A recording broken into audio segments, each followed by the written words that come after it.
Hallo zusammen, ich bin Vanessa. Und ich bin Brad. Willkommen zu unserem Podcast. Heute sprechen wir über ein modernes Thema: digitales Leben und Social Media. Wie leben junge Menschen online? Welche Apps benutzen sie? Was posten sie? Wir sprechen über Instagram, TikTok, WhatsApp und mehr. Und wir haben tolle Gäste. Sie erzählen über ihr digitales Leben. Bevor wir anfangen, bitten wir euch um etwas sehr Wichtiges. Falls euch dieser Podcast gefällt, drückt auf den Daumen auch. Der Daumen hoch hilft unserem Kanal sehr. Und abonniert. Werdet Teil unserer Familie. Wenn ihr abonniert, bekommt ihr Benachrichtigungen für neue Folgen.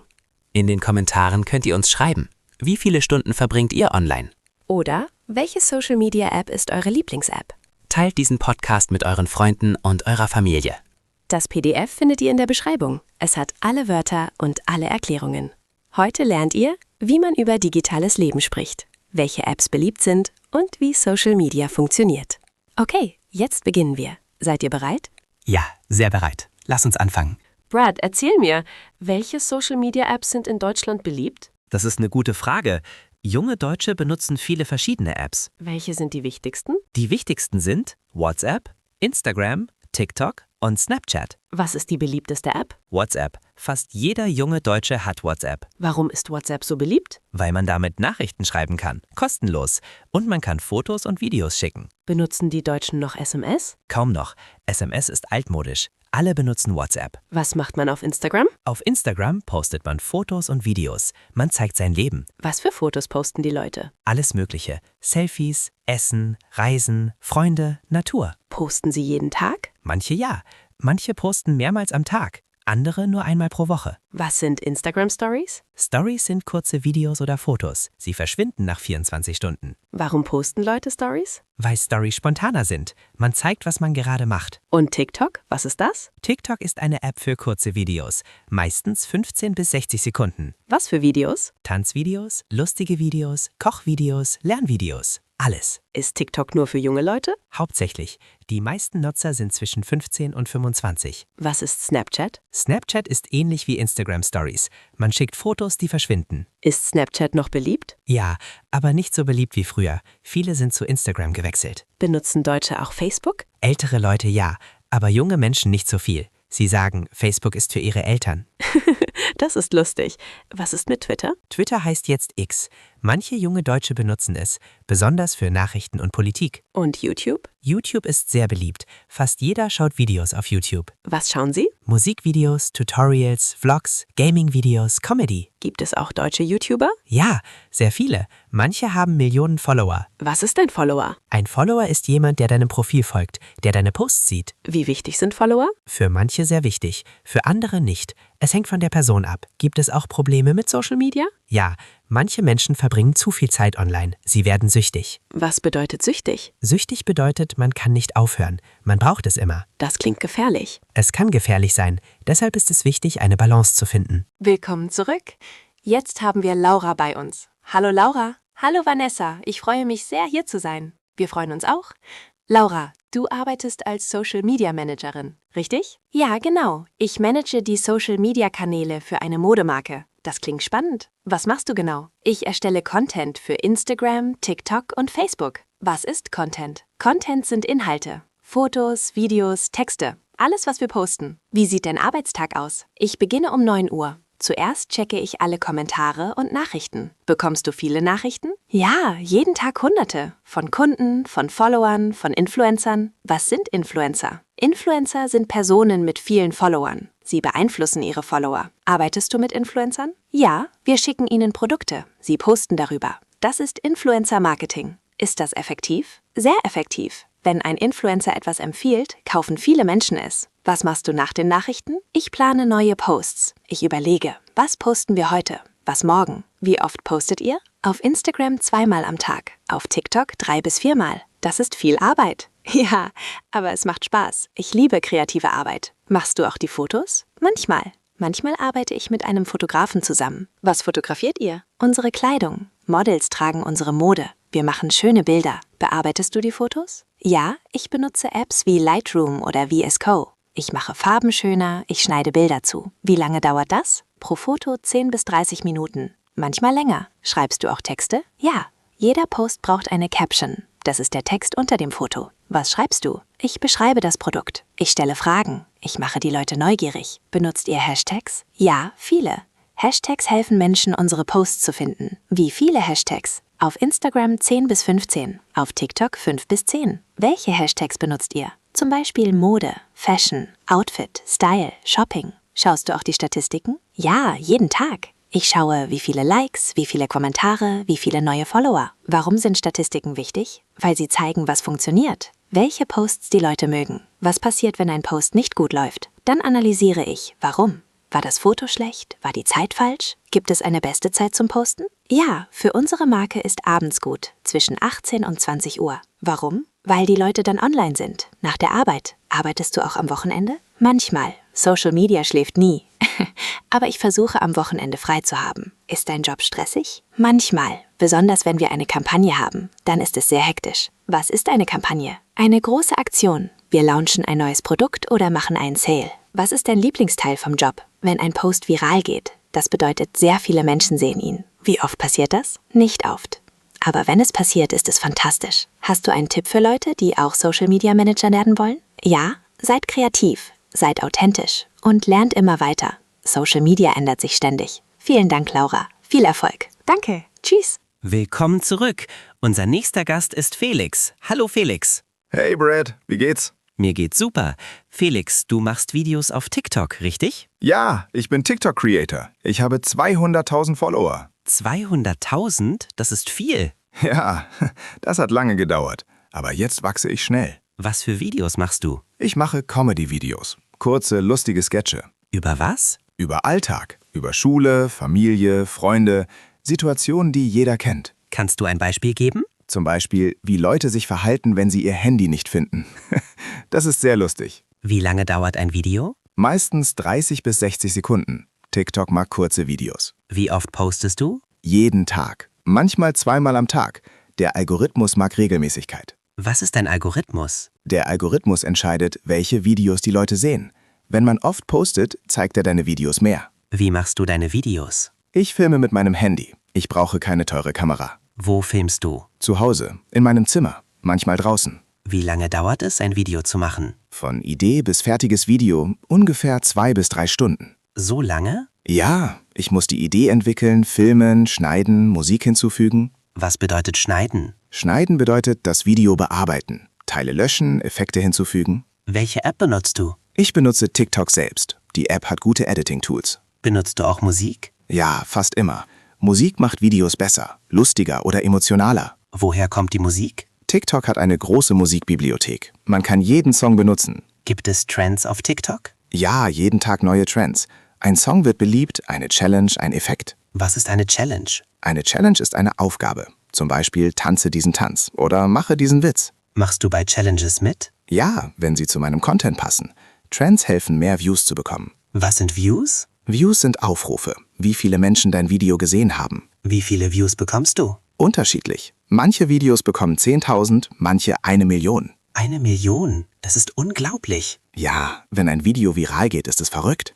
Das Handy vibriert ständig. Verdienst du Geld mit TikTok? Ja, durch Werbung und durch den Creator Fund. Was ist der Creator Fund? TikTok zahlt Creators für Views. Je mehr Views, desto mehr Geld. Wie viel verdienst du? Pro Monat ungefähr 500 bis 1.000 Euro. Das ist okay. Kannst du davon leben? Noch nicht, aber ich arbeite daran. Ich möchte Vollzeit-Creator werden. Arbeitest du auch mit Marken? Ja, manchmal machen Firmen Kooperationen mit mir. Was ist eine Kooperation? Die Firma zahlt mich. Ich mache ein Video über ihr Produkt. Wie viel zahlen sie? Das hängt von meinen Followern ab. Zwischen 200 und 2.000 Euro pro Video. Das ist gut. Ja, aber ich mache nur Kooperationen mit Produkten, die ich mag. Warum? Weil ich authentisch bleiben möchte. Meine Follower vertrauen mir. Was ist schwierig an deinem Job? Die Konkurrenz. Es gibt Millionen Creators. Man muss kreativ und anders sein. Hast du auch Hater? Ja, manche Leute schreiben gemeine Kommentare. Das ist nicht schön. Wie gehst du damit um? Ich ignoriere sie oder ich lösche sie. Ich konzentriere mich auf positive Kommentare. Hast du einen Tipp für neue Creators? Ja, sei du selbst. Kopiere nicht andere und gib nicht auf. Erfolg braucht Zeit. Vielen Dank, Felix. Viel Erfolg. Danke. Tschüss. Willkommen zurück. Jetzt ist Nina bei uns. Hallo Nina. Hallo Vanessa, schön hier zu sein. Nina, du benutzt Instagram sehr aktiv, richtig? Ja, ich bin jeden Tag auf Instagram. Mehrere Stunden. Mehrere Stunden? Wie viele? Vielleicht 2 bis 3 Stunden. Manchmal mehr. Das ist viel. Ich weiß. Aber Instagram ist meine Lieblings-App. Was machst du auf Instagram? Ich scrolle durch den Feed, ich schaue Fotos und Videos. Was ist der Feed? Der Feed ist die Startseite. Dort siehst du Posts von Leuten, denen du folgst. Wem folgst du? Freunden, Celebrities, Mode-Accounts, Reise-Accounts, Food-Accounts. Wie viele Accounts? Ungefähr 400. Das sind viele. Siehst du alle ihre Posts? Nein, der Algorithmus zeigt mir nur manche. Die mich interessieren könnten. Postest du auch selbst? Ja, 2 bis 3 Mal pro Woche. Was postest du? Fotos von mir, von meinen Freunden, von Orten, die ich besuche. Machst du viele Selfies? Ja, ich liebe Selfies, aber nicht zu viele. Ich poste auch andere Sachen. Wie machst du ein gutes Selfie? Gutes Licht ist wichtig. Natürliches Licht ist am besten. Und ein schöner Hintergrund. Benutzt du Filter? Ja, fast immer. Filter machen Fotos schöner. Welche Filter benutzt du? Ich mag warme Filter. Die machen Fotos gemütlicher. Bekommst du viele Likes? Unterschiedlich. Manchmal 50, manchmal 200. Sind Likes wichtig für dich? Ehrlich gesagt ja.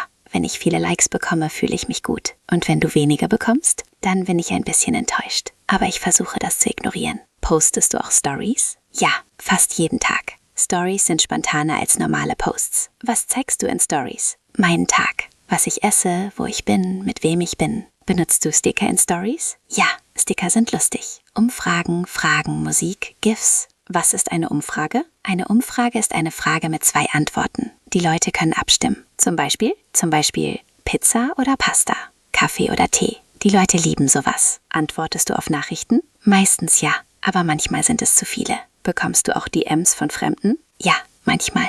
DM bedeutet Direct Message. Was für Nachrichten? Manche sind nett, Komplimente. Andere sind komisch oder unangenehm. Was machst du dann? Ich ignoriere sie oder ich blockiere die Person. Folgst du auch Influencern? Ja, vielen. Ich liebe Mode-Influencer und Reise-Influencer. Kaufst du Sachen, die sie empfehlen? Manchmal, aber nicht immer. Das wird teuer. Benutzt du Instagram zum Online-Shopping? Ja, viele Marken haben Instagram-Shops. Man kann direkt in der App kaufen. Ist das praktisch? Sehr praktisch, aber auch gefährlich. Man kauft zu viel. Fühlst du dich manchmal unter Druck? Was meinst du? Druck, perfekt auszusehen? Wie die Influencer? Ja, manchmal. Alle zeigen nur ihr perfektes Leben. Das ist nicht realistisch. Wie gehst du damit um? Ich erinnere mich, Instagram ist nicht die Realität. Alle zeigen nur die schönen Momente. Das ist eine gute Einstellung. Ja, man darf sich nicht vergleichen. Jeder ist anders. Hast du einen Tipp für gesunde Instagram-Nutzung? Ja, mache Pausen. Verbringe nicht den ganzen Tag online. Lebe auch im echten Leben. Vielen Dank, Nina. Das war sehr interessant. Gerne. Tschüss. Willkommen zurück. Unser letzter Gast ist Lukas. Hallo Lukas. Hallo Brad. Grüße an alle. Lukas, du interessierst dich für Datenschutz, richtig? Ja, Datenschutz ist mir sehr wichtig. Viele Menschen denken nicht darüber nach. Was ist Datenschutz? Datenschutz bedeutet, deine persönlichen Informationen schützen. Im Internet. Warum ist das wichtig? Weil Firmen deine Daten sammeln. Sie wissen viel über dich. Was für Daten? Deinen Namen, deine Adresse, was du likest, was du kaufst, wo du bist. Woher wissen sie das? Von Apps, von Websites. Jedes Mal, wenn du etwas klickst, sammeln sie Informationen. Das klingt gruselig. Ja, deshalb müssen wir vorsichtig sein. Wie kann man sich schützen? Zuerst benutze starke Passwörter. Nicht einfache wie 123. Was ist ein starkes Passwort? Ein Passwort mit Buchstaben, Zahlen und Sonderzeichen. Zum Beispiel Katze 42 Baum. Das ist kompliziert? Ja, aber sicher. Und benutze für jede App ein anderes Passwort. Warum? Wenn jemand ein Passwort hackt, haben sie nur Zugang zu einer App, nicht zu allen. Wie kann ich mir so viele Passworte merken? Benutze einen Passwortmanager. Das ist eine App, die Passwörter speichert. Ist das sicher? Ja, wenn du einen guten benutzt. Zum Beispiel LastPass oder OnePassword. Was noch? Aktiviere 2-Faktor-Authentifizierung. Das ist sehr wichtig. Was ist das? Wenn du dich anmeldest, bekommst du einen Code auf dein Handy. Du brauchst Passwort und Code. Ist das nicht umständlich? Ein bisschen, aber viel sicherer. Wenn jemand ein Passwort hat, kann er sich trotzdem nicht anmelden. Welche Apps haben das? Instagram, WhatsApp, Gmail, fast alle großen Apps. Was ist mit Privatsphäre-Einstellungen? Sehr wichtig. Auf Instagram und Facebook kannst du einstellen, wer sieht deine Posts. Wie mache ich das? Gehe zu Einstellungen, dann zu Privatsphäre. Dort kannst du alles kontrollieren. Sollte man sein Profil privat machen? Auf jeden Fall. Besonders wenn du persönliche Sachen postest. Was bedeutet privat? Nur Leute, denen du folgst, können deine Posts sehen. Nicht die ganze Welt. Sollte man seinen Standort teilen? Nein. Das ist gefährlich. Leute wissen dann, wo du bist. Viele machen das aber. Ja, aber es ist riskant. Man weiß nie, wer die Informationen benutzt. Was ist mit öffentlichem WLAN? Sehr gefährlich. In Cafés, am Flughafen, am Bahnhof. Warum? Hacker können deine Daten stehlen. Passwörter, Kreditkarteninformationen. Was soll man machen? Benutze ein VPN. Das ist ein virtuelles privates Netzwerk. Was macht ein VPN? Es verschlüsselt deine Daten. Niemand kann sie lesen. Kostet das Geld? Gute VPNs ja. Ungefähr 5 bis 10 Euro pro Monat. Aber es lohnt sich. Was ist mit Fake News? Ein großes Problem. Viele Informationen im Internet sind falsch. Wie erkennt man Fake News? Prüfe die Quelle. Ist die Website seriös? Gibt es andere Quellen, die das Gleiche sagen? Sollte man alles glauben, was man liest? Nein, niemals. Sei kritisch. Denke nach. Was ist mit Cybermobbing? Auch ein großes Problem. Menschen mobben andere im Internet. Was soll man tun, wenn man gemobbt wird? Blockiere die Person, melde sie und sprich mit jemandem darüber. Eltern, Freunden, Lehrern. Sollte man alles posten? Nein. Überlege immer, will ich, dass die ganze Welt das sieht? Guter Rat? Ja, denn das Internet vergisst nie. Was du postest, bleibt für immer. Hast du einen letzten Tipp? Ja, sei vorsichtig. Schütze deine Daten und denke nach, bevor du klickst. Vielen Dank, Lukas. Das war sehr lehrreich. Gerne. Bleibt sicher. Tschüss. Lukas hat uns wichtige Sachen über Sicherheit erzählt. Wichtige Wörter: Passwörter, Passwortmanager, Zwei-Faktor-Authentifizierung, Privatsphäre-Einstellungen, Privat, Standort, WLAN, VPN, Fake News, Cybermobbing. Jetzt wiederholen wir die wichtigsten Vokabeln. Auf geht's! Los geht's mit den wichtigen Vokabeln. Bereit. Erstes Wort: posten. Posten bedeutet etwas im Internet veröffentlichen. Auf Social Media. Beispiel: Ich poste ein Foto auf Instagram. Sehr gut. Zweites Wort: Follower. Follower sind Menschen, die deinem Profil folgen.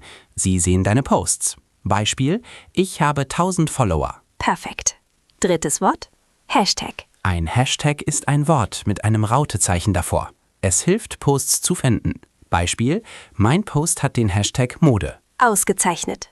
Viertes Wort: viral gehen. Viral gehen bedeutet, sehr viele Menschen sehen deinen Post. Er verbreitet sich schnell. Beispiel: Mein Video ist viral gegangen. Toll. Fünftes Wort: Algorithmus. Der Algorithmus entscheidet, welche Posts du siehst. Er zeigt dir, was dich interessiert. Beispiel: Der Algorithmus zeigt mir Tiervideos. Fantastisch. Sechstes Wort: Filter. Filter verändern Fotos. Sie machen wie schöner oder anders. Beispiel: Ich benutze einen Filter für mein Selfie. Sehr gut. Siebtes Wort: Passwort. Ein Passwort ist ein geheimer Code. Man braucht es, um sich anzumelden. Beispiel: Mein Passwort hat 10 Buchstaben. Perfekt. Letztes Wort: Datenschutz. Datenschutz bedeutet persönliche Informationen schützen. Im Internet. Beispiel: Datenschutz ist sehr wichtig. Hervorragend. Das waren unsere wichtigsten Vokabeln. So, wir sind am Ende unserer Episode. Was haben wir heute gelernt? Wir haben über digitales Leben und Social Media gesprochen. Wir haben gelernt, welche Apps beliebt sind. Wir haben 4 Gäste gehört mit ihren Erfahrungen. Laura ist Social Media Managerin und erstellt Content. Felix ist TikTok-Creator mit 200.000 Followern. Nina benutzt Instagram aktiv und liebt Selfies. Und Lukas hat uns über Datenschutz und Sicherheit aufgeklärt. Social Media ist ein großer Teil vom Leben. Aber man muss vorsichtig sein. Datenschutz ist wichtig. Wichtige Ausdrücke waren Posten, Follower, Viral gehen und Datenschutz. Jetzt haben wir eine Hausaufgabe für euch. Schreibt in die Kommentare, welche Social Media App benutzt ihr am meisten? Oder wie viele Stunden verbringt ihr online pro Tag? Wir lesen alle Kommentare. Wir sind sehr neugierig. Vergesst nicht das PDF. Es ist in der Beschreibung. Das PDF hat alle Vokabeln, alle Erklärungen und Übungen. Wenn euch diese Episode gefallen hat, drückt den Daumen hoch und abonniert unseren Kanal. Das hilft uns sehr. Teilt diesen Podcast mit euren Freunden. Besonders mit Freunden, die Deutsch lernen. In der nächsten Episode sprechen wir über deutsches Essen und Trinken. Bratwurst, Brezel, Bier und mehr. Das wird lecker. Macht's gut, bis zum nächsten Mal. Tschüss und bleibt sicher online. Vergesst nicht, das Internet vergisst nie. Denkt nach, bevor ihr postet. Ihr macht das großartig. Wir glauben an euch. Bis bald. Auf Wiederhören. Ciao. Tschüss.